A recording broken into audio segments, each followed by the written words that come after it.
Welcome, friends, to a special edition of Wrestling with the Future. I'm your host, Dan Sebastiano, joined tonight by the bearded sensation himself, Jason Tuttle. Jason, thanks for being here. Thank you. And tonight we are joined by a special guest. He's wrestled in Florida, Europe, throughout the Midwest, and everyone else knows him from the WWE. Duke the Dumpster Droese. Mike, thank you for being here. I appreciate you having me on your show. It's a pleasure. Thank you. You know, I reached out to you when I saw your work on Facebook. I'm curious because there's a pretty big network that you guys are running now. How did you get involved in that? Are you talking about the podcasting network that I'm working with? Yes, yeah, sir. It's an interesting story. The guy who runs that, his name is Avi Klein, and he had me on his podcast about a year and a half ago. The name of his podcast was Wrestling with Anything But. And the interesting thing about it was a podcast based in wrestling, but he wouldn't stick with just wrestling questions. He is a history teacher by trade, so it was just very interesting. It was an interview that wasn't necessarily about wrestling that much. It was really kind of just different. And after we really clicked when I did his podcast with him. We really had some chemistry, and he started talking to me way back then about doing a podcast. And a year and a half later, he kind of put it together. He had already started one with Ray Lloyd Glacier, and now he pulled me on board next. And now he's just got a whole host of different guys. He's got Don Morocco, he's got Paul Roma, he's got Bill DeMott. He's got the Patriot, Del Wilkes, and I said Ray Lloyd Glacier, and myself. He's got a network, like you said, of guys, and he's doing basically a podcast every night of the week and twice on Friday. Dan, are you moonlighting? It's funny. I can respect a history major who runs a Wrestling With podcast. I like that. It's funny because I kind of came upon Avi's network entirely by accident, and it was just so fascinating to hear you guys all with some of the older stories and the vision, because a lot of it was from the same era, and it doesn't seem like that long ago. But you mentioned, and Ray Lloyd mentioned in one of his podcasts, people don't think that 1990 was 30 years ago. Exactly. So how time goes with that. I'm curious to talk as far as your career in wrestling goes. I mentioned the Duke the Dumpster character. When you were in Florida, you wrestled as kind of a garbage man gimmick before you became Duke the Dumpster. How does that come about? Do you mind pulling the curtain back a little bit? How does that gimmick formulate? Well, interestingly, I was going to college at the University of Miami. I had my mom worked for them in their laboratory, so I had something called tuition remission, and I went for free, basically. Otherwise, I couldn't afford it, University of Miami. Okay. I was going to University of Miami, and I joined a fraternity. And, fraternities, freaking sitting around drinking beer all day long and, telling jokes. Anyway, I was already training to be a professional wrestler by then. So I was like the coolest pledge this fraternity ever had. And what they would just do, one of the favorite pastimes was sitting around getting drunk, thinking up cool names for Mike's wrestling character.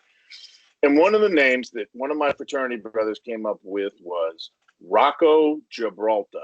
And I thought that was the coolest freaking name I ever heard. And I just kind of stored it in the back of my mind for the longest time. And later on, as I started working the independents down in Florida, which there wasn't a lot of, but when I would work independent shows, I was wrestling first. I started a little bit as Rocco Gibraltar, but then I started thinking, okay, if I hope to transition this and go wrestle in the WWF, it's going to have a character behind it. And I thought about it, and I started thinking of like the G-Man, Rocco Gibraltar. And I started thinking, what is a G-Man? Is a G-Man like an old school FBI agent? Or could it be G-Man as in the garbage man? And that's when it clicked. And I said, the garbage man, Rocco Gibraltar. And that's what I wrestled as for the rest of my time in Florida. I started immediately putting together tape footage, wrestling as the garbage man, and basically the same exact gimmick that Duke the Dumpster wore, and put together a promo package. But yeah, that's how it came about.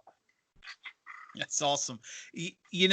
I'll admit I was a big fan of the magazines. I all the wrestling magazines back then. I, along with a lot of others, especially if you were out of the WWE or excuse me, WWF's main territory, kind of got introduced to you. You made PWI's list, 500 wrestlers, and obviously, how do you, if you don't mind me asking, did you? Because I heard the stories of people chanting 500, 500. Did they contact you at all, or was that something you found out by proxy? I'm curious how that came about. I was wrestling the independents in Florida, and I remember I was at a particular show we would run about once a month. It was at a baseball field, Perrine Corey League. We would do shows and out on the baseball diamond. And there was a guy wrestling down there. He wrestled as Bobby Rogers, the nephew of Buddy Rogers, which he had no relation to Buddy Rogers, but that was his gimmick. But his thing, though, he was kind of like an insider. He knew a lot of the people up in the WWF. Like, he knew Chris Chavez, he knew Luna, he knew Dave, Heath, Gangrel, and he knew a lot of the way things worked and all that. But he also knew some of the people at the magazines, and he was the one that approached me and said that they were interested in putting me in their PWI top 500 as number 500. And he said, of course, the gimmick is everybody remembers number 1 and number 500. And I was like, yeah, man, that's cool. Sounds good to me. So they put me in as just the Garbage Man.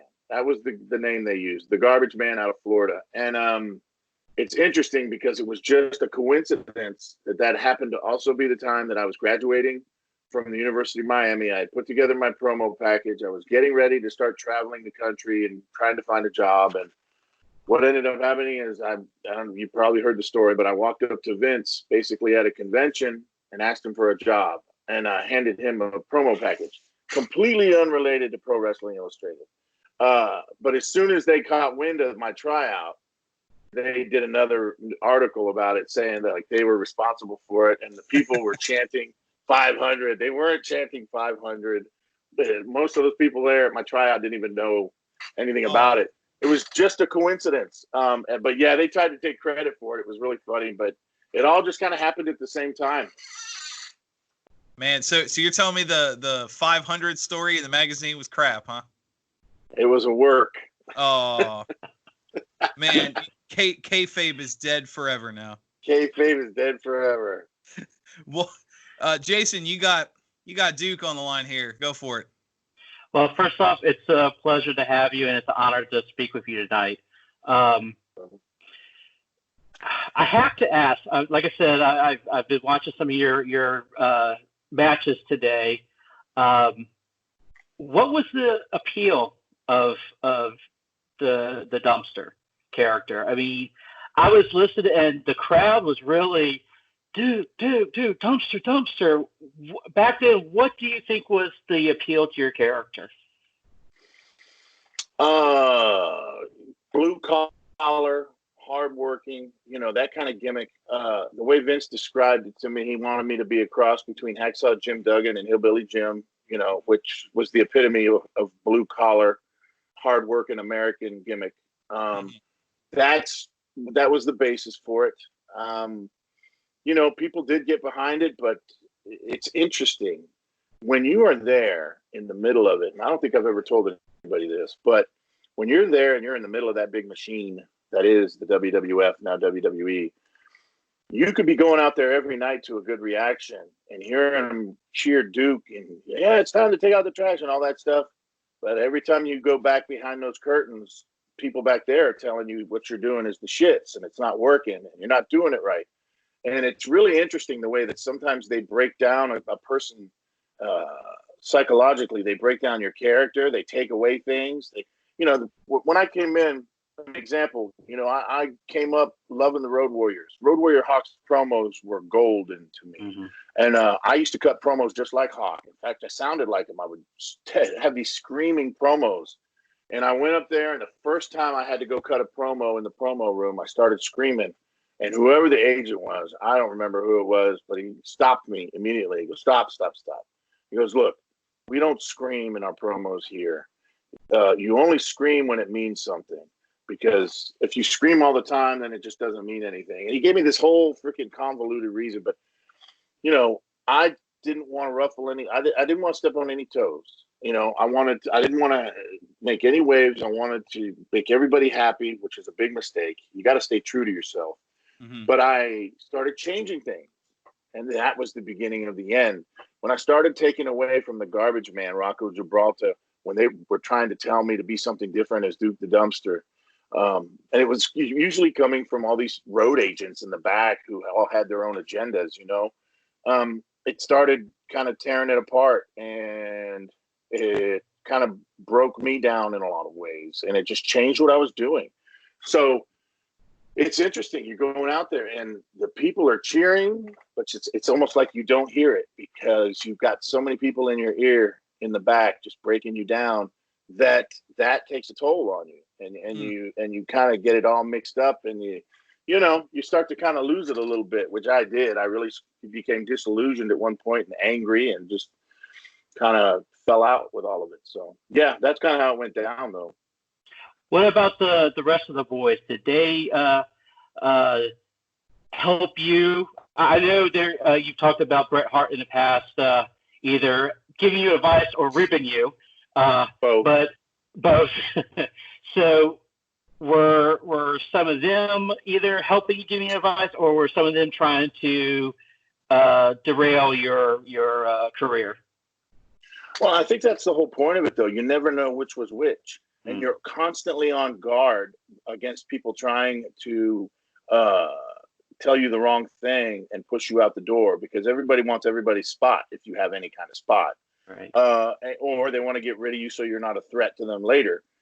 So everybody's constantly on guard. So when you're receiving advice from people, you don't know if it's real or a rib or just trying to stab you in the back, because it happens all those ways all the time.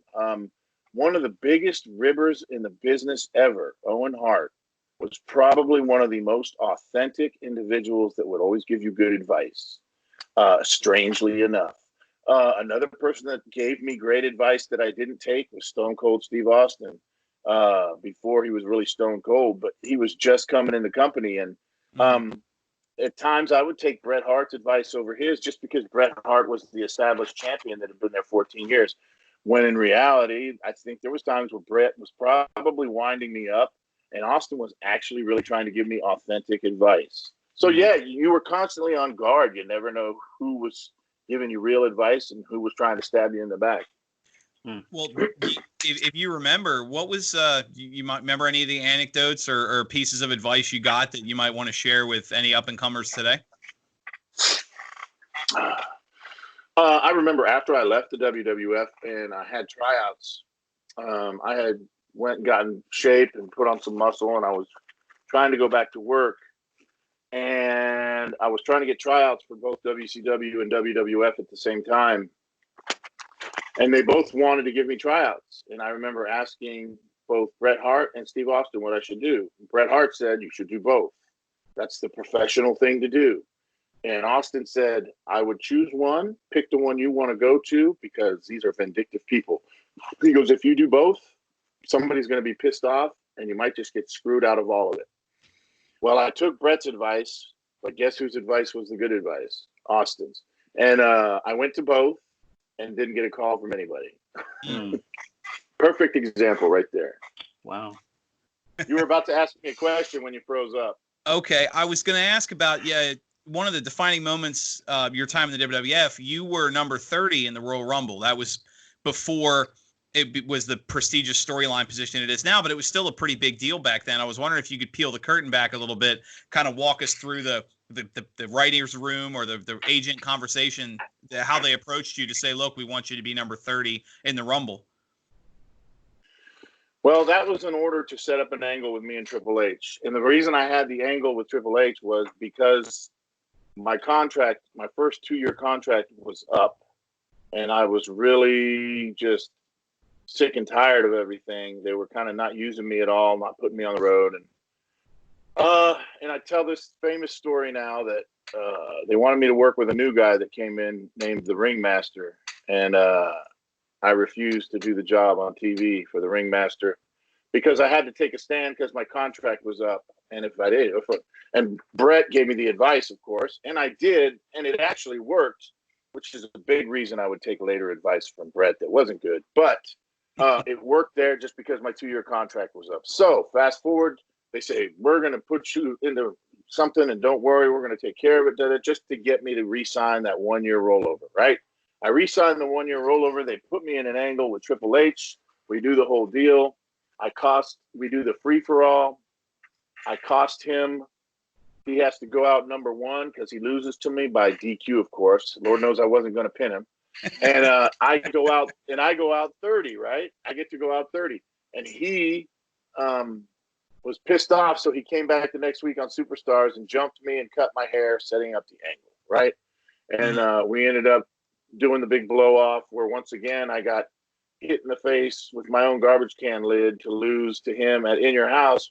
But interestingly, there was no Gorilla Monsoon to come out and disqualify him that time. I didn't understand why, but that was the finish. But that was the reason all of that came about. It was because I basically was sick and tired of it. I refused to do a job, which, by the way, I sat down with Steve immediately and told him why.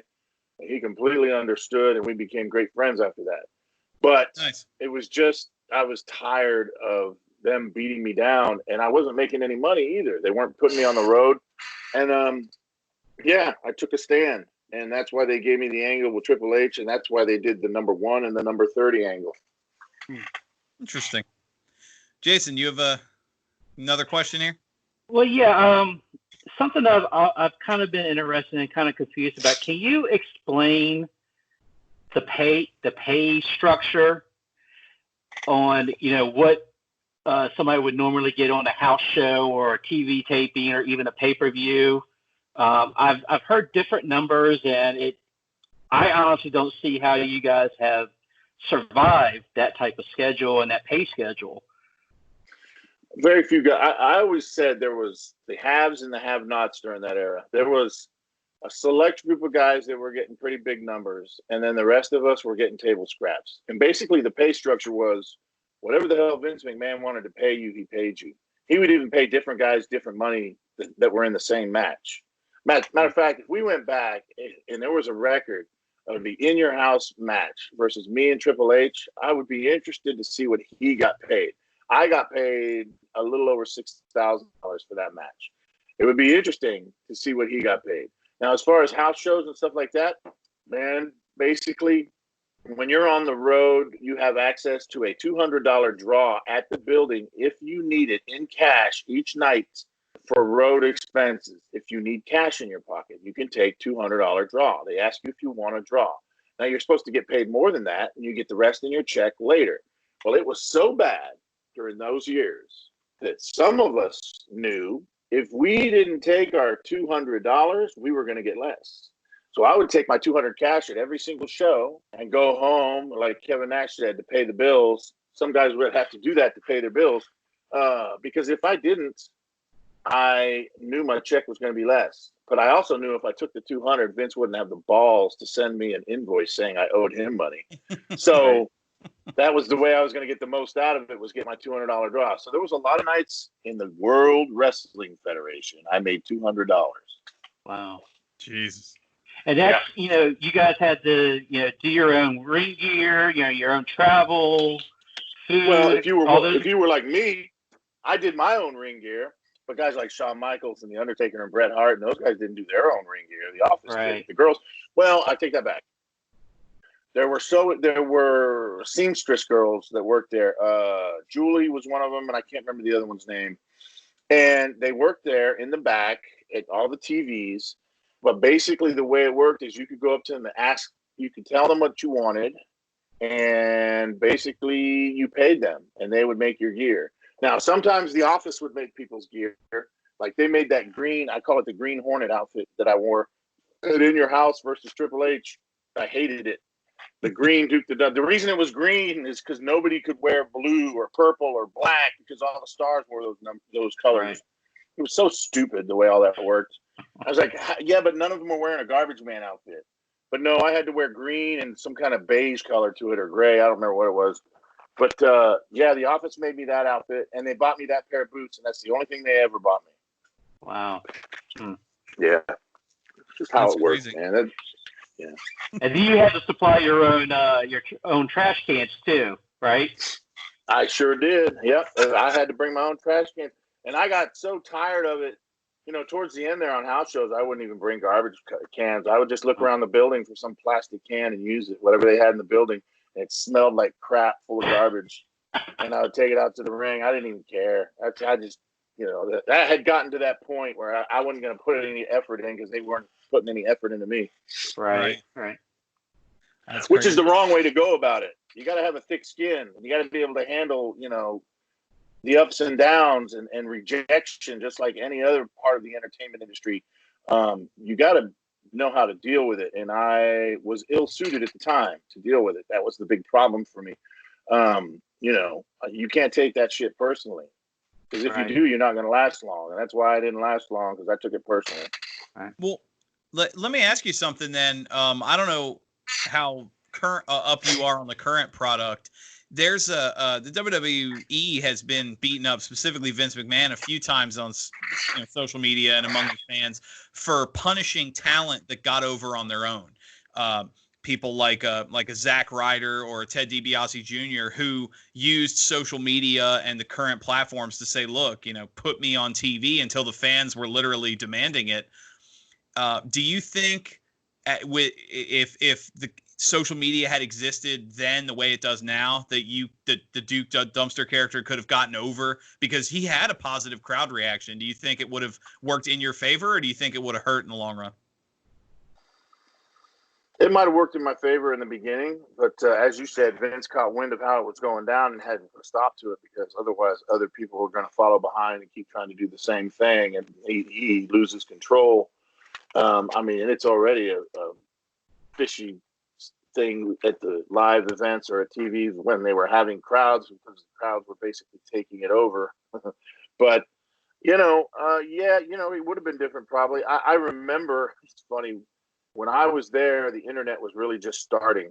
It was AOL, America Online. And I remember I did a magazine article for somebody, and I made mention of what my screen name was, Real Duke D, at AOL.com or whatever it was. I don't remember. But immediately they had these IMs is all they had, instant messaging. And immediately my IMs just started ding, ding, ding, ding, going crazy every time I got on the computer at home, because I gave out that screen name, Real Duke D. And I realized then it was just a new thing, and I didn't know if that was the right thing to do or the wrong thing to do. But chances are I would have experimented with it and messed with it, like have done. I'm still behind the 8 ball on all this deal, but since I came back in 2018 and really kind of have been learning how to use social media now, I probably would have used it to my advantage. Okay.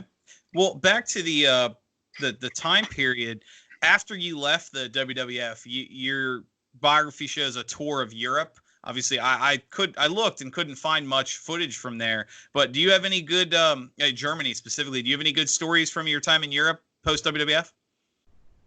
Oh yeah, I went and worked for Big Otto Vons. He was still doing tours in Austria and Germany at that time. Totally different deal. It was catch style wrestling. You wrestled in rounds. You had rounds like in boxing rounds. You wrestled in the same building for 30 or 40 nights in a row. You lived behind the building during the whole time. We lived out in the back in little caravans, trailers. Mm-hmm. And that's just kind of how they did it. You could stay at a hotel or something, but you'd spend a lot of money, and we weren't making a ton of money. But guys would go there just to brush up on their skills. I had the opportunity to work with Fit Finlay there quite a bit. I used to get in the ring with him like in the mornings, because again, we lived right out behind the building, so we could go in the morning and practice in the ring. And he showed me a lot of stuff, and I got a lot of really good advice from him. And it was just something different. But yeah, it was interesting. But I drank a lot of beer there too. We used to go to the bars a lot and have a good time. But Finlay was there. Robbie Brookside was there. Paul New, who used to be PN News, he was wrestling there. It's Cannonball Grizzly. He was doing very well there. A kid named Christian Eckstein. Ecke Eckstein was a pretty popular young German kid. But there was a lot of great wrestlers there. PCO, Carl Ouellette came in there and wrestled. Rhino was there, just breaking into the business. There was a lot of guys that came through there. And I think I lived over there for 6 or 7 months one summer. Nice. And so it was. We started in Austria and worked our way all the way up to Bremen, Germany by the end of it. So yeah. What how did that connection get made? How did you end up? Did you reach out to them? Did they reach out to you because you were free agent at the time? How did that come about? Interestingly enough, I was still friends with Brett and talking to Brett because I had not really realized that he was goofing on me. And his brother, Ross Hart, got me booked over there. Yeah, just out of the blue. I didn't know Ross at all. And but yeah, he got me booked over there. Well, following that, you had a run in what would become, what was FCW in Florida. Successful run. You were actually champion, had a couple of good tag runs and some other bits down there. Florida was a pretty popular topic in today's wrestling, with FCW eventually evolving and becoming what is now NXT. Do you have, again, same question as from Europe, do you have any good stories from your time in Florida? Yeah, I mean, that was the same guys I worked with when I was the garbage man, Rocco Gibraltar. It was Sunshine Wrestling Federation. And basically, when I got back from the WWF, they had gotten some sponsorships. A local TV station was backing them so they could start doing TV. And they changed their name to FCW, Florida Championship Wrestling. It was not the same FCW that became a developmental for the WWF. I think what happened is the WWF bought the name. They bought the rights to it. Okay. But it was a totally different, independent little circuit of guys. It was what was the Sunshine Wrestling Federation, SWF, that became Florida Championship Wrestling. And so I just basically went back to work for the guys I was working before I went to work for Vince. Okay. Yeah. Well, I mean, that was a good run there. Jason, you look like your wheels are turning. Go for it. Well, I wanted to circle back to when you handed Vince your tape. What was his first reaction like? Was he very hands-on? Did he have his, Briscoe people in front of him, blocking him? Was he hands-on during your time there? Well, as far as that actual situation where I handed him my promo package, it was funny. As I was saying before, I was getting ready to drive across the country and try to find a job, but I read in the paper that they were having something called the NatP convention of TV executives at the Miami Beach Convention Center. And they were talking about the steroid scandal and how Hulk Hogan had just moved to WCW, and they were interviewing him there with WCW. But the last sentence of the article said, Vince McMahon, who was also in attendance, had no comment. And I realized at that moment, holy shit, Vince McMahon is here in my town. And basically, I was working at a beach club as a night watchman, a beach club for like rich people on Key Biscayne. And one of those rich people members was also an executive at a local Channel 2 in Miami, Florida. And it all just fell together in one night. My boss said, why don't you call so-and-so? He's an executive at Channel 2. Called him. He goes, oh, yeah, I got credentials for that. He came that night to my work and gave me his credentials. The next day, I put on a suit and walked in the front door. And the best piece of advice I ever got from somebody before the process, I remember the night before, I only called a couple of my friends and told them what I was planning on doing. I said, I'm going to walk up to Vince and hand him my promo package. And they were like, holy shit, dude. And this one guy, Willie Gonzalez, he used to wrestle as El Fidelista down there, the Cuban assassin kind of guy, but not the Cuban assassin. But he said, if you get Vince McMahon by himself, you better jump on him because he won't be alone for long. And boy, that was true. I walked in the front door right as the thing was opening at about 10 a.m. And I walked straight to the WWF stand. They each had their own little section. And it was the WWF section. And on this side was a big circle of like office people and agents. It was like Stan Lane, Pat Patterson, all these road agents and different people from the TV people. And to the left, by himself, drinking a cup of coffee, was Vince McMahon. And I just walked right up to him and I said, "Hello, Mr. McMahon. How are you, sir?" "I'm doing fine." He looked up at me like this. I said, "My name is Mike Droese. I live here locally in Florida. I've been wrestling on and off for about 9 years, and I'd like to work for you in the World Wrestling Federation." And he just kind of was like stunned looking at me.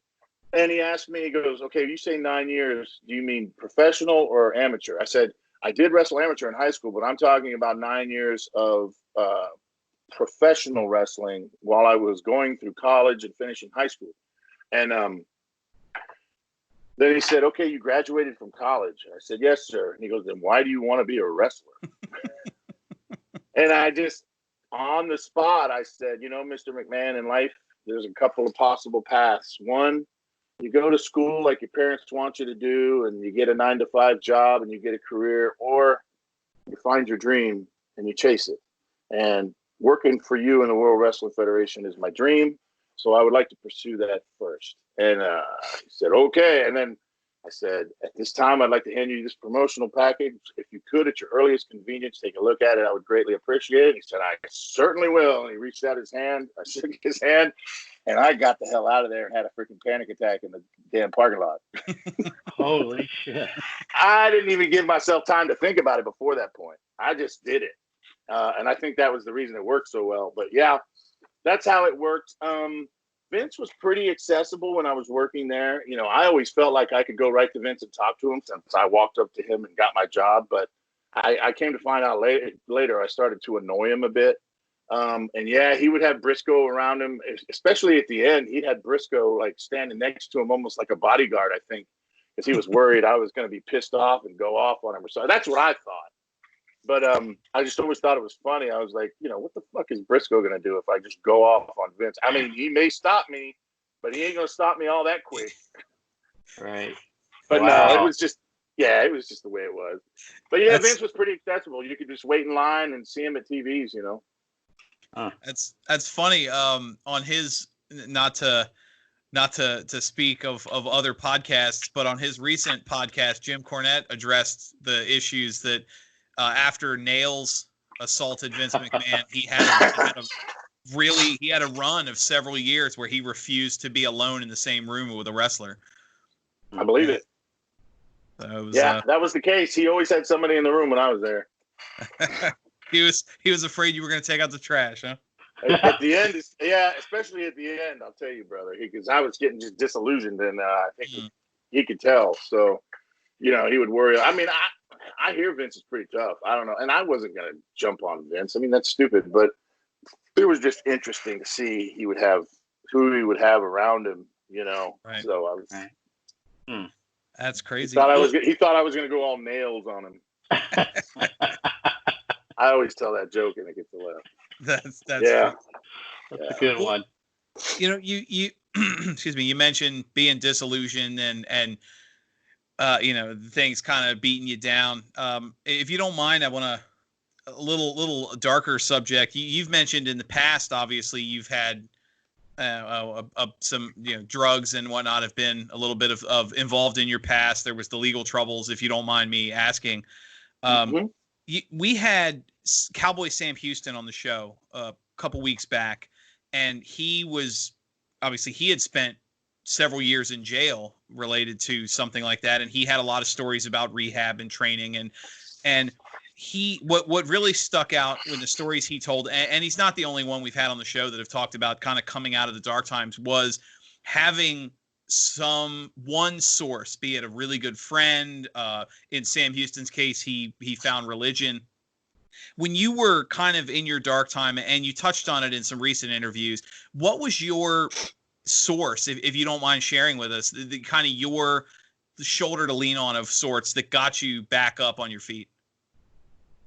Oh, after in 2013, I got arrested basically for selling pills.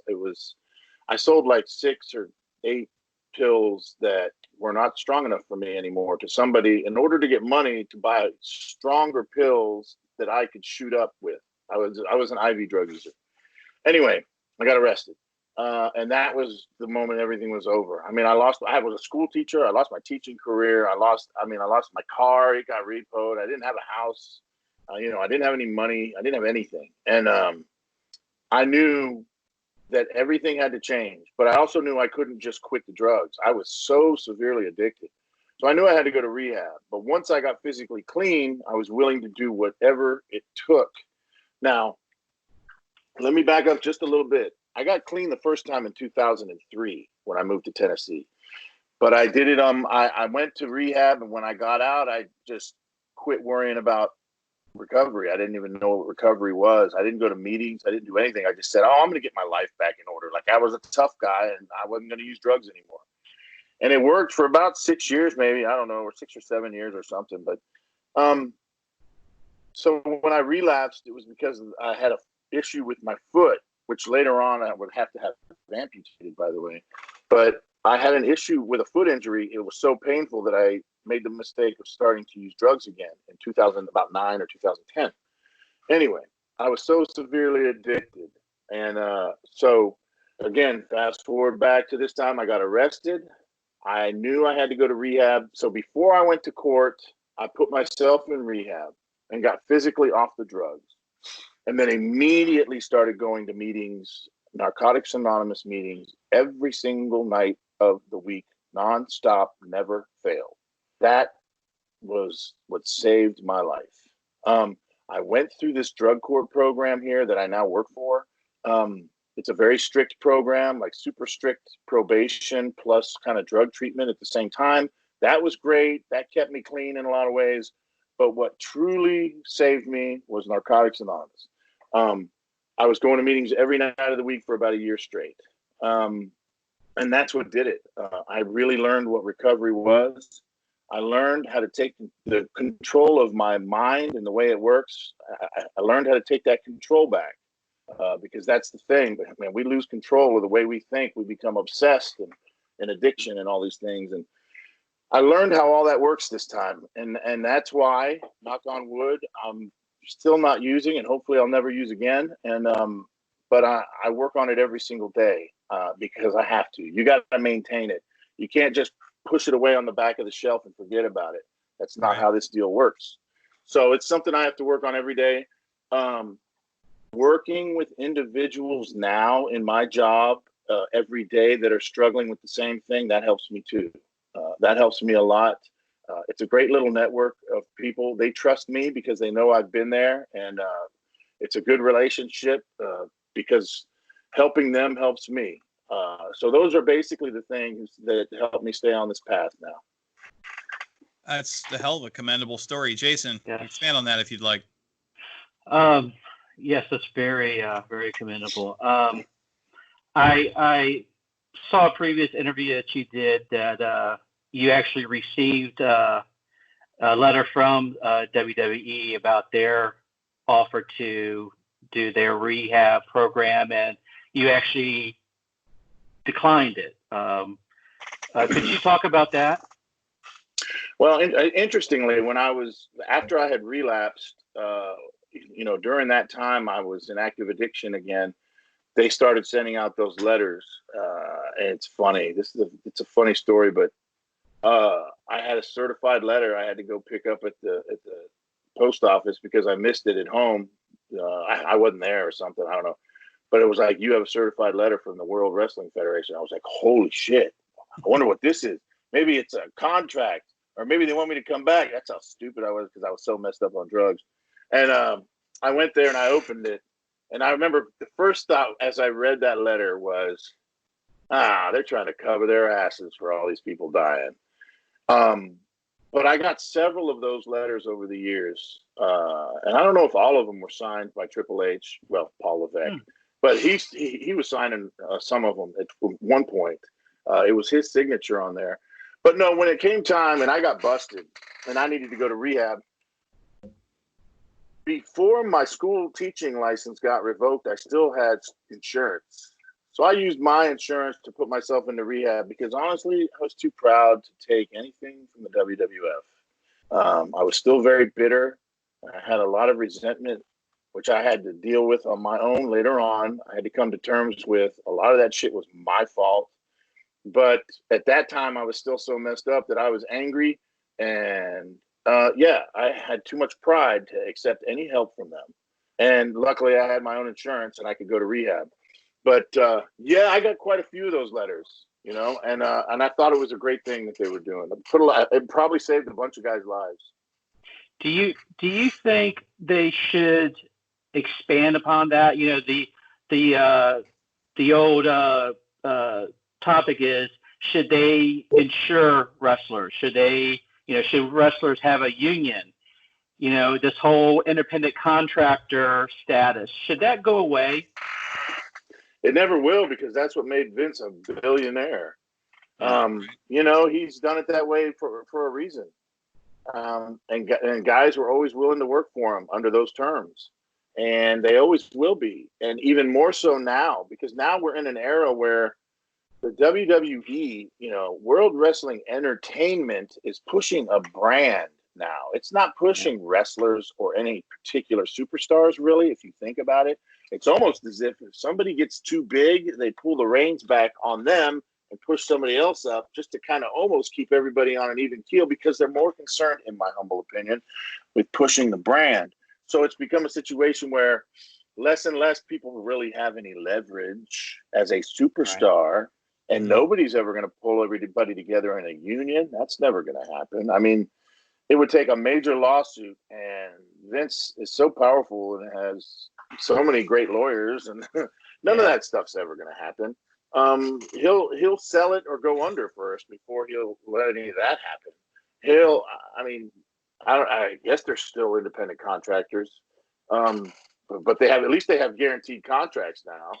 Right. Right. I think everybody works for them. It gets a minimum of whatever it is, but that wasn't the case when we worked there. I'm sure you've heard of the guarantee. 10 matches a year for $150 a match was the guarantee. $1,500 a year. That's all we was guaranteed. It was a chance to work there. Right. And some people just barely made that. They made that money and didn't work again because they didn't want to use them anymore.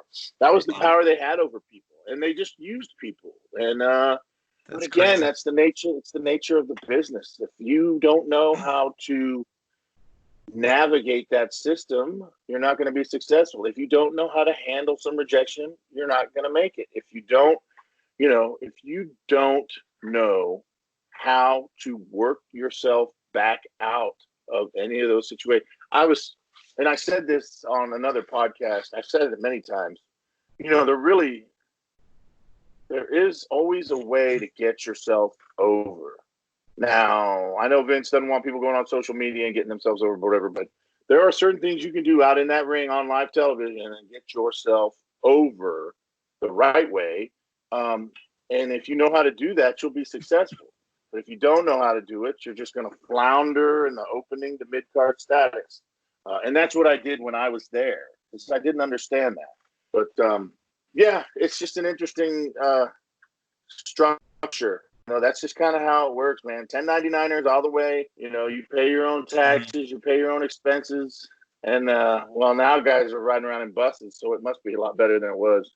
A lot of guys during my period and right before my time, a lot of the benefits the guys have now were built on the broken backs of guys like me and others like me and the new generation and right before that in the late 80s, early 90s. We paid a lot. We paid a lot of the price for the guarantees they get now. So, it is what it is, though. It's crazy to think about that. You said $1,500 when you have talent today that are making six-figure incomes just to not be signed by another company. Now, on that note, actually, I was going to ask if you had followed any of the current product. Something that WWE got a little bit of a social media black eye over was the releases just as the COVID outbreak really started taking off.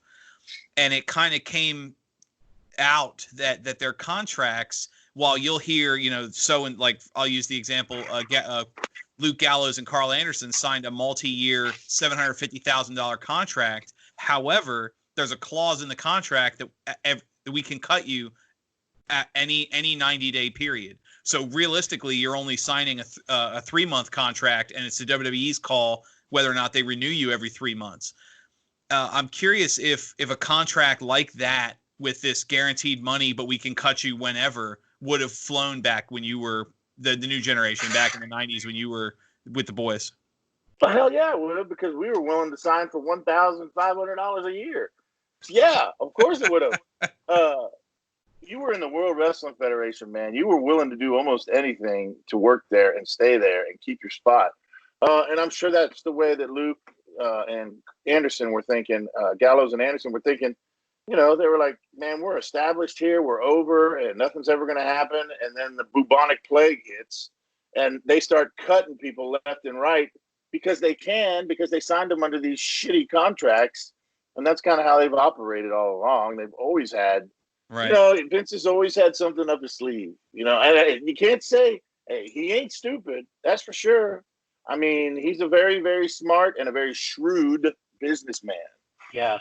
Yeah. I listened to you on another interview, and I think you're the only one that I've ever heard not take one side or the other on Vince. You described him as, the shrill businessman. Can you kind of go back? You're talking about, some people would get upset if they weren't being used, but after they were told that, oh, they're going to be, top tier, it's just not, a lot of people don't know what's going on behind the scenes or how the business is going. Yeah. You really described it very well. I really enjoyed how you said it. Vince, it's true. Vince is a very shrewd businessman, but he makes promises and reneges on those promises all the time. But again, that's something you got to be able to handle. Either you can get yourself over or not. I've heard Vince tell. I remember Vince telling King Kong Bundy he was going to make him this monster heel again when he came back in the New Generation era. And then probably a couple months later, he realized Bundy couldn't move and he wasn't very good and he didn't have the same power about him that he did when he was younger. And Vince hit the brakes. And I think, Bundy was telling the story one day. He said, he went to Vince and said, what happened to this big monster push, this monster heel push? And Vince just looked at him right in the eyes and said, it just didn't happen. And that's the way Vince would handle people. Right. But you got to be able to handle that, and that is part of that business. And if you can't handle it, you shouldn't be there. Unfortunately, I had to lose all that and be out of the business before I realized exactly how it worked. Mm-hmm. But I don't hold any resentment against Vince over it. That's the way he's had to do business. That's wrestling promoting 101. That's the way promoters are at every level. It's just Vince is a billionaire doing it. That's how they run their business. That's how they got to do it. It's unfortunate, but they lied to you. And maybe it's, I believe Vince never told anybody a lie. He thought what he was saying was the truth when he said it, but then things happen to immediately change and he hits the brakes. And I've seen that happen tons. I've seen him go sour on people all the time that he thought was going to be great, and they turned out to be shit. And he just stopped it and just putting any effort behind them. And they're left like this, wondering what the hell happened. Yeah. Well, what he promised you didn't happen, and you need to try to make something else happen. That's how it worked. Right. Right. Yeah. You hear stories coming out today from the writers that a show goes south and the backstage news comes out that Vince McMahon tore up the script for SmackDown 10 minutes before they were supposed to go to air. So they're literally writing the show during the opening match. And it's just, there's a big difference there too, that we didn't have writers. When I was there was, go ahead. Go ahead. I'm sorry. I'm just saying there was no writers. So it was a very small group of guys. It was Vince McMahon, Pat Patterson, Bruce Pritchard, maybe a couple of other people that were involved in writing the shows. Kevin Dunn, whoever, writing segments and things like that for the show. But it was more hands-on. Now I think Vince has delegated a lot of that stuff outward to writers. And I was saying before that, people are politicking in the backs, not to Vince anymore. They're politicking to certain writers because they want to get stuff written for them. Right. But yeah, now Vince will take a hold of what somebody wrote and on the fly and think it's complete crap. And yeah, I believe he'll tear it up. That's kind of the way he works. He would also scream at people over the damn earphones when they were doing commentary because he didn't like the way they were doing their commentary. That's Vince is a power freak, a control freak. Right. Almost he's obsessive about what he does. There's many stories about Vince not sleeping, and I believe that's true. I don't think he probably sleeps very much. He's constantly working on that company. That is his obsession in life. That's what he works on. So, it doesn't surprise me to hear that he would tear up a whole show right before it's ready to start, and in a panic there at the last second, writing a new show. Right. That's Vince McMahon in a nutshell, right there. Well, let me ask you, if that is his baby, why does he go off in a tangent and start a bodybuilding federation, start a football league twice? Why does he do that just to have a change of pace, change of scenery, and then come back to the wrestling? He has a massive freaking ego. He has a massive freaking ego. And, he was into the bodybuilding thing, and he probably still works out, but, he was all about the bodybuilding. He had all those stars that were bodybuilders for such a long time until the steroid scandal hit, of course. Right. But I think that's why he wanted to start. He saw the popularity rising in the Mr. Olympia, and he wanted to get some of that money. He wanted to get in on that. But the problem is he was taking all the cast-offs. He was taking the 4th, 5th, and 6th placer guys and trying to make them his stars. So it didn't work. I was going to say the inaugural World Bodybuilding Federation champion finished 5th at the Mr. Olympia that year. Stridham, yeah. Mm-hmm. So, that's kind of how Vince was, though. The football thing, he wanted to bring the Attitude Era to the NFL. That's what he tried to do. And there's a whole lot more to football than, just putting people in pads and putting them on TV. There's a lot that goes into it. And I think he did it a second time because he always resented he just never liked the fact that the first time didn't work. Right. So we may see a new WBF coming out soon. Let's wait for that. Well, the XFL was just recently purchased by a group of investors led by The Rock, so maybe it'll take 3. It's funny actually. This second run of the XFL was actually doing well in both ratings and ticket sales before COVID forced the league to fold. I honestly believe that if not for COVID, that you would have had season 2, well, a second and maybe third season of the XFL. But as soon as it stopped making money, they closed it instantly. And I don't know the outcome, but I know several people within the XFL have expressed anger that they were fired under the impression dumped, that you were going to have a bunch of wrestlers season. Were dumped. Yes. Yeah. Yep. Yes. Yeah. He cut the fat. It's actually interesting. You brought up writers. I was going to ask you about that because the new generation, the era, the early 90s to the golden age had just ended. Your Hulk Hogan's and your Ultimate Warriors were kind of taking a back seat to some of the smaller guys and the characters. I have 2 questions from that era. The first was going to be the writers, because I did not see the word writer's room referenced at all in the history of wrestling until I saw a magazine interview with Vince Russo, and I think like 1996. And he's kind of credited with the scripts. Everything back then was not scripts. You had sort of a bullet point, but it wasn't scripted verbatim like you were filming a sitcom. And the second point I was going to ask, and you being a part of that group, what was the driving force, if you're familiar with it, in the new generation, that every character and every gimmick had to be related to a job?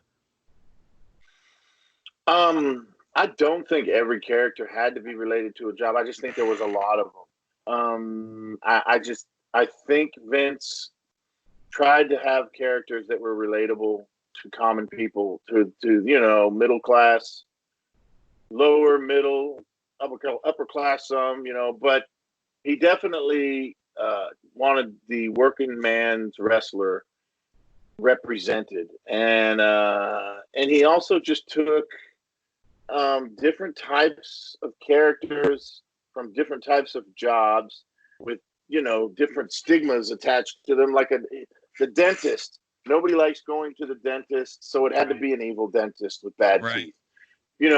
That's the way Vince's mind worked, and I think that's probably a large reason now that people say he's out of touch, because he's kind of behind the times on character development a lot of times.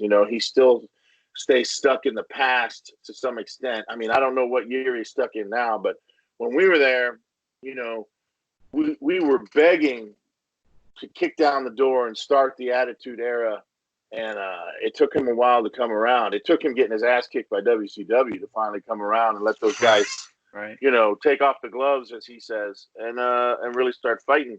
But otherwise, he's stuck in the past, and he thinks that, you got to have a clown and a garbage man and a dentist and a plumber and a mantar and a mantar. He just Let me tell you something. Mantar, Mike Halleck was one of the best workers I ever worked with.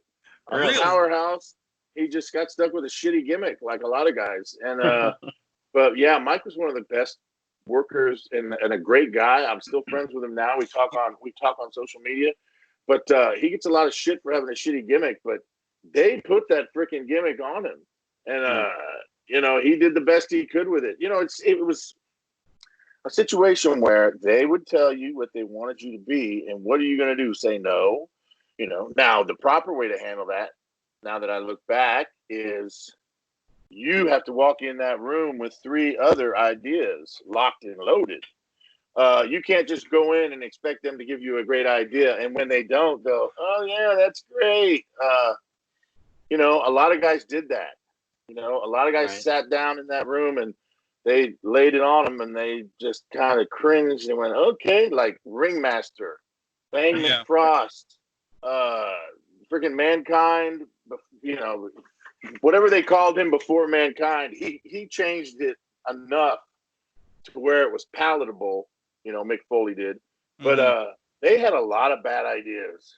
A lot of bad ideas that just flew because people were scared to say no. Because, if you say no, they'll just pull the plug on you and say, all right, we'll go back to working the freaking indies for $20 a night. I'm sorry, go ahead.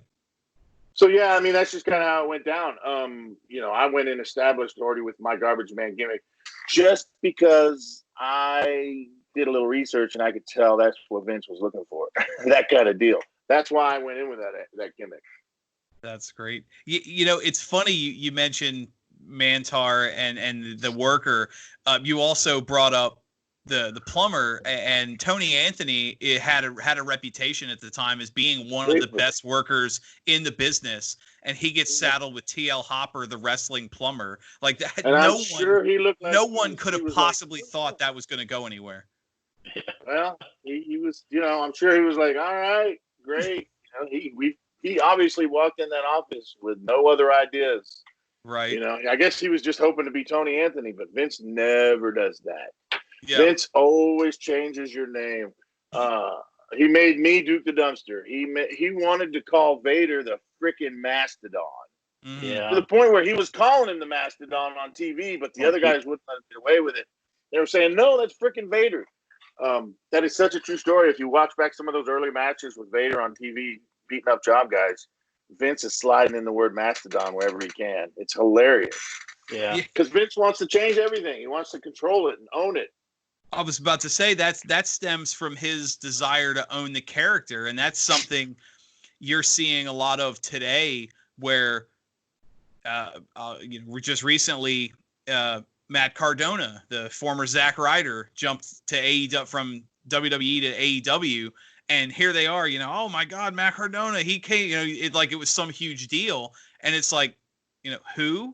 Like I've never. I mean, even as a huge fan, I knew who he was, but I guarantee 90% of people watching had never heard that name before. Right. And that's by design. Right. Vince wants to own you. Well, then as much as he can. Then let me ask you something. Continuing on with your career, when you made a return recently to Chikara, their Infinite Gauntlet, and the announcement that you were going to be a part of that, this was back in 2019. They announced Duke the Dumpster Droese. Do you own that name? Are you allowed to use that, or is it because they said not at all? former? But I just figure Vince ain't got the balls to come try and sue me because he didn't pay me shit when I was there. And besides, I don't do anything frequently enough, and I ain't making no money. I'm not burning down the bank doors, so they're not going to come after me because I don't make any money doing shows and crypto. I mean, I do appearances. Look, I see all these other old wrestlers who I know Vince owns their deals too, and they're at these conventions making T-shirts and making money, and I'm just doing the same thing. But, I mean, I'm not going on somebody else's TV or the competition. Right. I'm just trying to scratch a little bit of side money for myself. So I don't think Vince is going to come after me. That would be kind of ridiculous. But, yeah, I went and worked for Chikara that one shot and had a great time. That dude, I'm going to tell you, Quackenbush, unbelievable promoter. And just to listen to him rally the troops before that show started. Did he go work for Vince after that in a developmental in Florida or something? Because somebody was saying they were trying to hire him. And I could understand why after sitting there and watching him talk to his wrestlers. He was amazing. He was a great motivator. You could tell he knew what he was doing. That was a top-notch production, that Chikara, believe it or not. It was a great show. I mean, it's interesting, strange characters, but the people, they got loyal fans that are behind all those characters. And again, he runs a very tight ship, but in a good way. He knows what he's doing. And I got to say, I respected it very much. And he was very nice to me, and he got me in and out of there the same day. You can't beat that. Yeah. Yeah, I heard that Demolition is one that uses their gimmick on the touring scene, and I think it was somebody like Bruce Pritchard on his podcast saying that they're kind of under the radar, where WWE's not looking at them.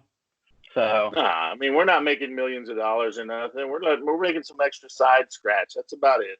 Right. It's also why if you follow the independent scene, there's several wrestlers that use the Doink gimmick, and both Tom Brandy and Del Wilkes still use the Patriot gimmick. And there's obviously a story there about who's the actual Patriot, which is funny because technically neither of them are. The WWE owns that gimmick and name. So let me ask you then to talk about your time in Chikara. The run with the Infinite Gauntlet, it brought back thoughts of Kerry Von Erich. You mentioned it in your interview. You had your foot amputated. You've talked about it in the past. The pain. So you wrestled with a prosthetic. How did he obviously Kerry Von Erich did, and it was kept a secret. It was one of the best kept secrets in wrestling. How was that, if you don't mind me asking, how was that wrestling with a prosthetic? Like, because I mean, there have been wrestlers in the past that have had, a one leg or whatnot, but in your case, you had the full gear on. It was just the boot. How did that go? Like how was that? It's different. I lost a lot of mobility. It brought a whole slew of different issues, but I was able to move enough, surprisingly better than I thought.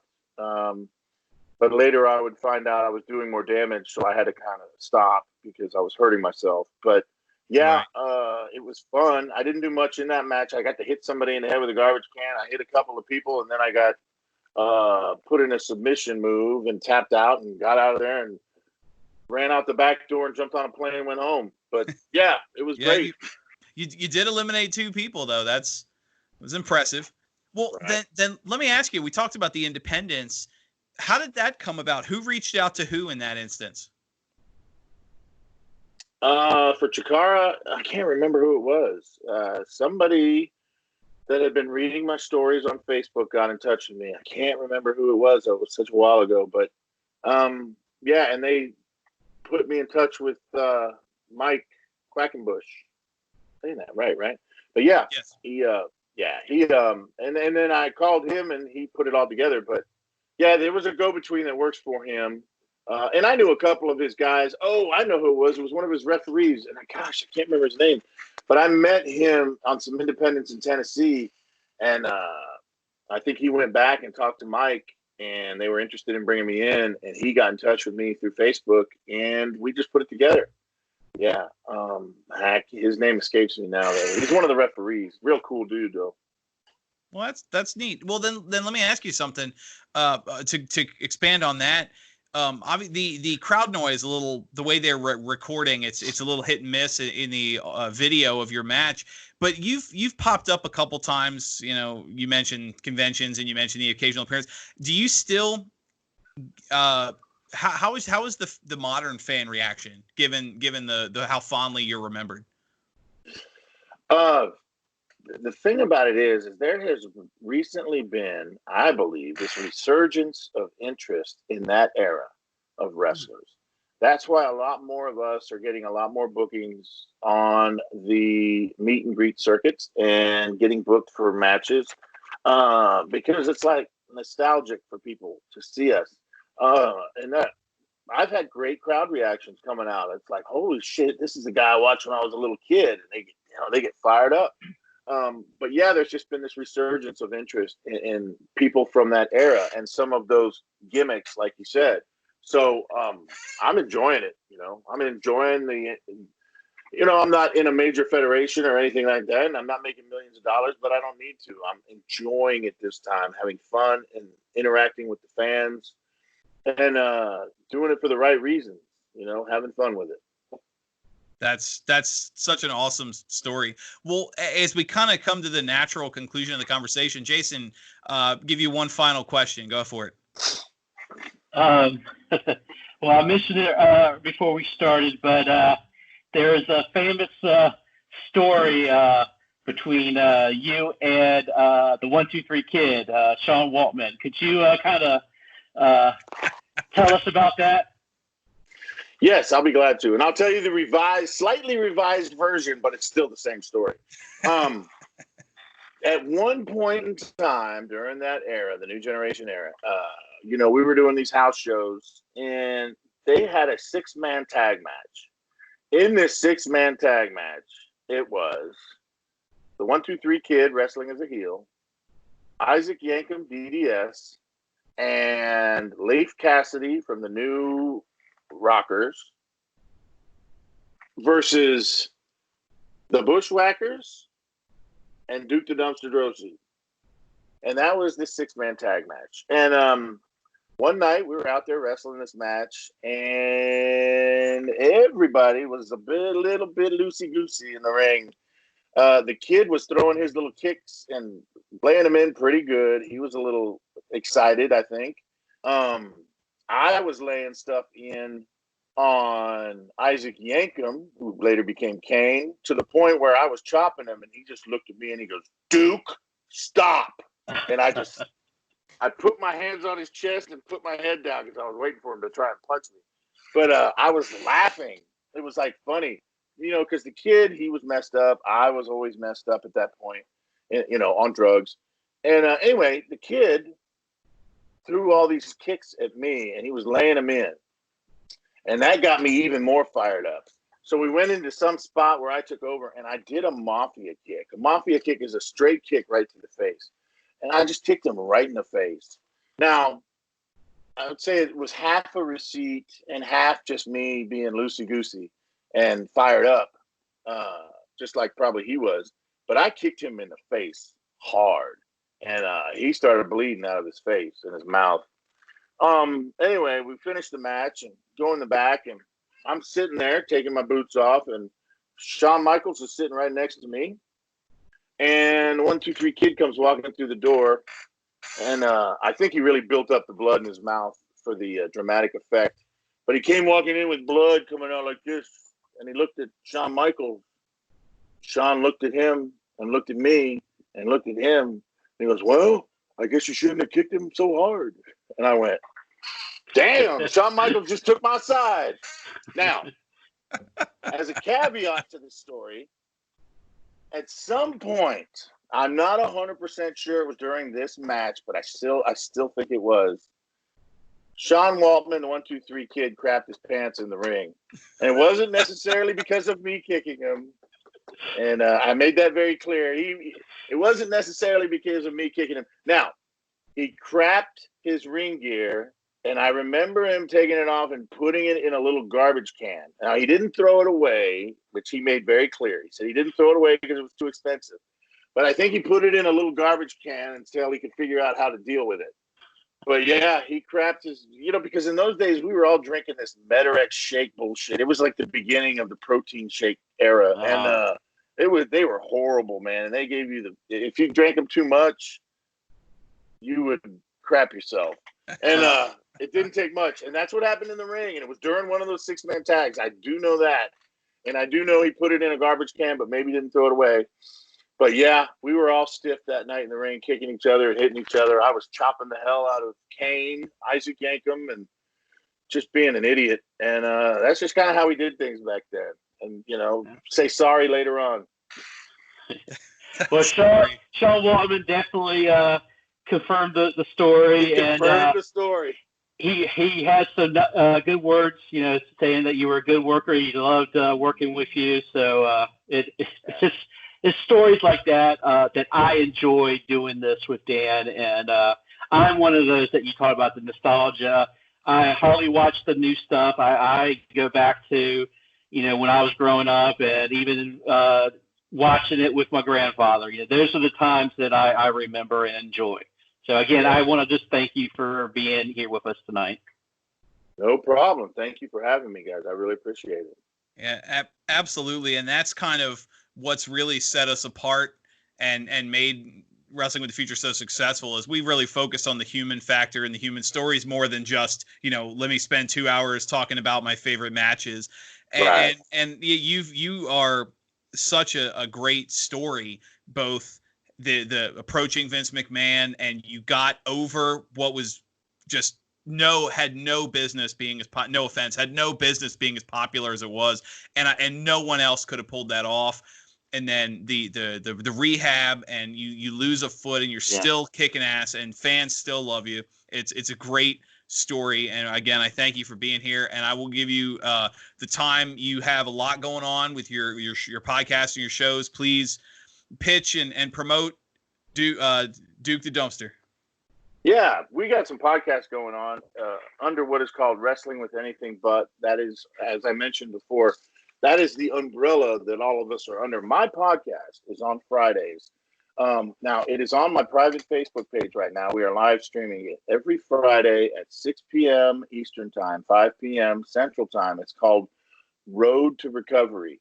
Now, it has a lot to do with my personal path in life and the things I've been through, but also other people's stories. It is so interactive with the fans. It's been amazing. They're telling their stories. They're sharing their stories with us every week.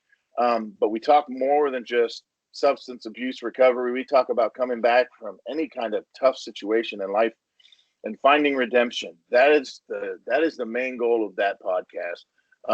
Road to Recovery. I call it the podcast with a purpose. It is on Fridays at 6 p.m. Eastern Time, 5 p.m. Central. I will also mention again really quick, though, the rest of the wrestlers that have podcasts under our umbrella. Ray Lloyd, Glacier, has a podcast, Breaking the Ice, on Mondays and Fridays at noon Eastern Time. with him and Avi Klein. And again, it's on both of their Facebook page. All of these are live streamed on the Facebook pages. Let's see. Bill DeMott is on Tuesdays at 5:30 p.m. Eastern Time. It's called Face Value with Bill DeMott. Wednesdays is Paul Roma, Maintaining the Truth at 7 p.m. Eastern Time. Sundays at 8 p.m. Eastern Time is Del Wilkes, The Patriot, Unmasking the Truth. And my personal favorite, other than my own, of course, Don Morocco, Making Waves, every Thursday at 5 p.m. Eastern Time. And I just had the privilege of being on that podcast last week. It was an amazing thing. All of these are great podcasts, all of them. The master of ceremonies, as I like to call him, the man with the funky blazers, is Avi Klein. He runs the show. We are soon going to be going to Twitch. Anybody can go there. There's no content there now, but it is WWAB Podcast on Twitch. They can subscribe. We will be streaming there soon. Eventually, we will be moving to Patreon as well. But if you want to get started, come on Friday at 6 p.m. Eastern Time to Mike Droese's Facebook page and watch the live stream of Road to Recovery. And you will find out about all the rest. Nice. That's great. And like I said, you have such an amazing story, and I'm a big fan. I appreciate you giving us your time. I know you're very busy. So thank you again for being here. Duke, you have a great night. Guys, thank you very much for the opportunity, and it's been a great time. Thank you. Great interview, and I really, really appreciate it. Thank you. And we'll definitely try and have you back. There's so much more story to tell. Again, thank you for being here. Everyone, Mike Droese, thank you.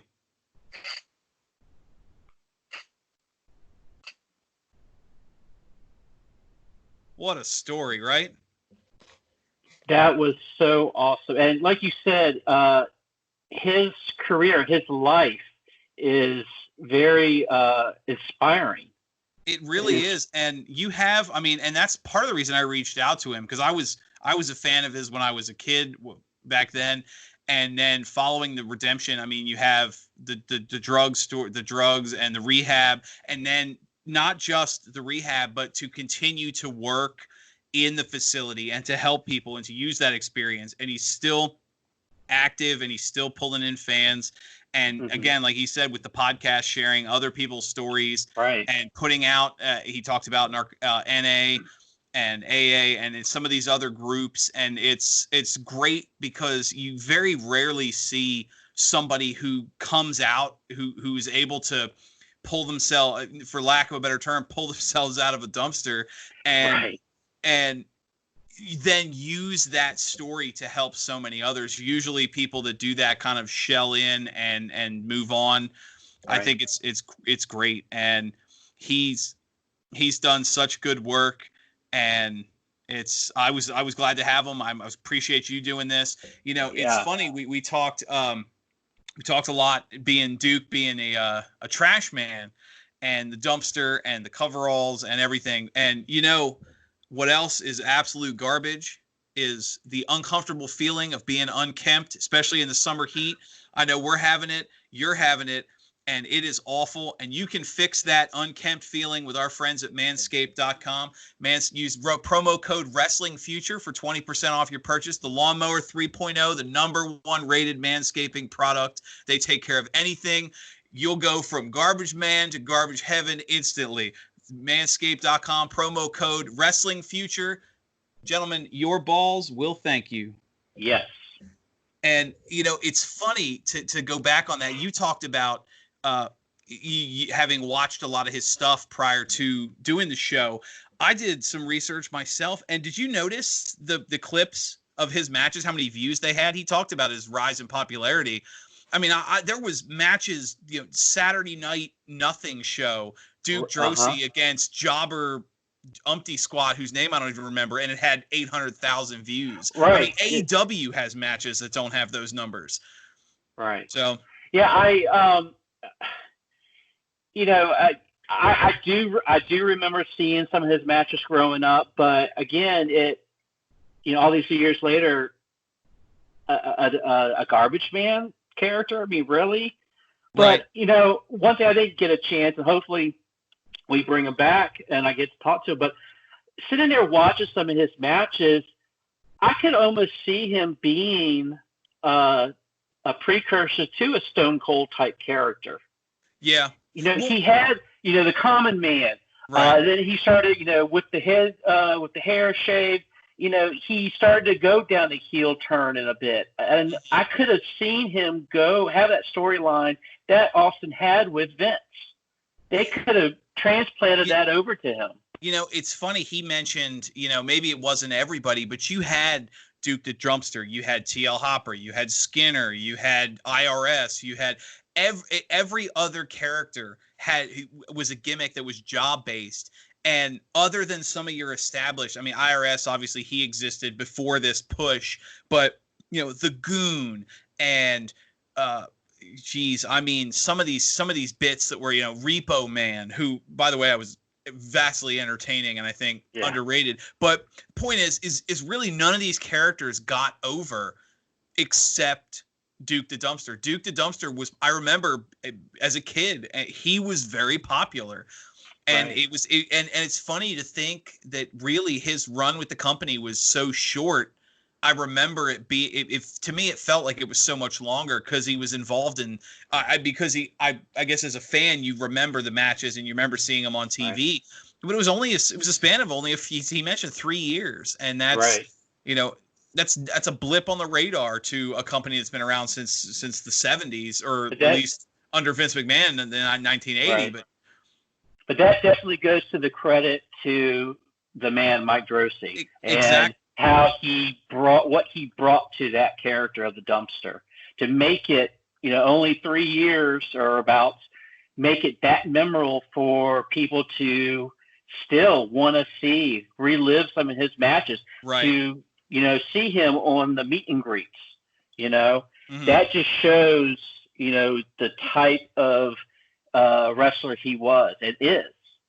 Oh yeah, no, absolutely. And there's several gimmicks, especially some from that time period, the early 90s, both in WWF and WCW, that would not have worked with anybody else. I mean, I picture, put a repackaged member of Demolition in coveralls. Duke the Dumpster doesn't work. I hate to say it because Glenn Jacobs went on to one of the best careers in the history of the business, but give Glenn Jacobs the Dumpster and it doesn't work. Right. He doesn't have that charisma. Well, I thought you were going another route, but to Demolition, when I was sitting here watching some of his matches this afternoon, I was thinking, what he could have done if, he stayed on and the Dumpster ran out. He could have been a possible Demolition member. Mm-hmm. He had that build. I was even thinking, a Diesel type character. He had a great look, a great build. He was very good in the ring. I just, things happen for a reason. Right. But, if he would have stayed and overcome, certain things, I could have seen him go really far. And it's crazy to think what he was talking about, that some of these larger than life heroes that I was 10 years old back in the, then some of these larger than life heroes I had were making $200 a day, $1,500 a year, minimum. Like, that's crazy. And then you hear today, some of these guys who are on TV once a month, 400,000 guaranteed. It's nuts to think, how little, and you understand why so many people from that era unfortunately ended up on the road that Mike did with drugs and alcohol and all. When you're a professional, you're in the biggest company in the world, biggest wrestling company in the world, and a visit to the doctor, which by the way you have to pay for because you don't have insurance, costs more than the money you took home at the end of the night. Could you imagine WWF? I just wrestled in front of 25,000 people, and I'm leaving with I've spent more on a grocery trip, I know. It blows my mind, and it just goes to show the passion, the love of the business that Right. all these guys and women now do to, put forth the entertainment that we all, sit back and watch. Absolutely. And it also shows the power that Vince McMahon has, because you have these talents, and some of the names that have come out. I mean, your Dean Ambrose, or excuse me, your John Moxley and Zack Ryder, and some of these names that have left and have since come out and said, F that company. And Maria Kanellis just recently went on a bit of a rant about, how the company is screwed because they're not building any talent. And here's some, I mean, these were people making big money, and okay, you don't want to be here. Bye. There's 100 people, 1,000 people on indies making $20 a day that would take your spot in a heartbeat. And I pay them half what I gave you. Luke Gallows and Carl Anderson were making $750,000 a year to be miserable. You could pull some guy out of the local bar wrestling in front of 9 people, give him a half, 75,000 guaranteed he'd sign tomorrow. Right. The power they have, it's unfortunately the reason for the union failing. And then obviously the story with Hogan, but it's crazy. It is. Well, and go ahead. Well, it goes back to what Duke said earlier. You have to make that initiative. You can't just sit back and wait for them to give it to you. Right. Gallows and them, they made it work for them, but they chose the point where it's just not working for them. They could have stayed and made all that money, but they took it in their own initiative to go on and go somewhere that make them happy. Right. Kanellis, they're the ones that are sitting back. They're bitching. And I don't really feel sorry for them. No, I don't. I just used her as an example because she was the recent one. I mean, realistically, she wasn't on TV because of her health conditions with the pregnancy and all that. Like you basically were making, what was it, 300,000 or two or 300,000 guaranteed to stay at home and have 2 kids. Like the WWE literally paid for you to get pregnant twice and your husband a job on TV, and you're talking like it's the worst thing in the world. Right. Yeah. The company sucks, but how many people, in the COVID era when 10 million, something like 10 million Americans are more people are having issues, unemployment rates 11%, and you're crying because you got 300,000 to not be used the way you would hoped. It's hard. It's like feeling bad for it's hard to feel bad for people to make that much money, and but at the same time, I mean, I'm not there, so who knows? Maybe it is rough, but it's crazy. But yeah, no, this was fun. We definitely have to do this again, Jason. Always a pleasure having you on. For the bearded sensation himself, Jason Tuttle, I'm Dan the Man. This is Wrestling with the Future. Don't forget to like, share, subscribe, buy the t-shirt. We can be found on YouTube, Facebook at Wrestling with the Future Podcast. We're on Instagram now at Wrestling with the Future. And that is a great show always. So everyone have a good night. Good night.